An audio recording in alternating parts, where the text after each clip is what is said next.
पश्चिम बंगाल चुनाव के नतीजे लगातार सवालों में घिरे हुए हैं। टीएमसी बीजेपी पर बड़ी धांधली के आरोप लगाते हुए अपनी हार की सबसे बड़ी वजह एसआईआर को ठहरा रही है।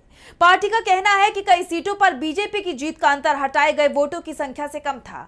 अब इसी को लेकर सुप्रीम कोर्ट में सुनवाई हुई, तो क्या कुछ दलीलें रखी गई कोर्ट में, जानेंगे इस रिपोर्ट में। पश्चिम बंगाल चुनाव के नतीजे 4 मई को आए। बीजेपी ने बम्पर जीत हासिल की, लेकिन ये जीत अब पार्टी के गले की फांस बनती जा रही है।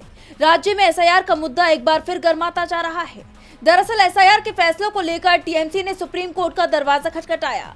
पार्टी ने दावा किया है कि एसआईआर के तहत रद्द की गई सीटों का राज्य के चुनाव नतीजों पर सीधा असर पड़ा है।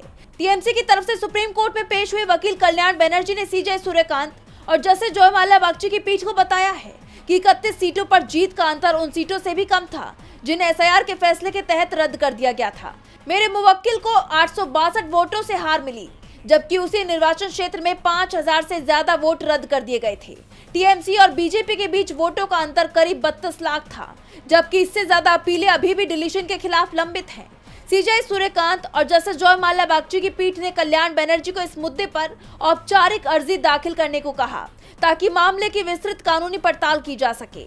जस्टिस बागची ने कहा, आप नतीजों के बारे में जो कुछ भी कहना चाहते हैं, जिस पर फैसले के तहत हटाए गए वोटर्स की वजह से काफी असर पड़ा हो, उसके लिए एक इंडिपेंडेंट आईए की जरूरत है। दूसरी तरफ चुनाव आयोग की तरफ से ये दलील दी गई कि इस तरह की आपत्तियों का उचित उपाय चुनाव याचिकाएं दाखिल करना है, न कि सीधे सुप्रीम कोर्ट में आना।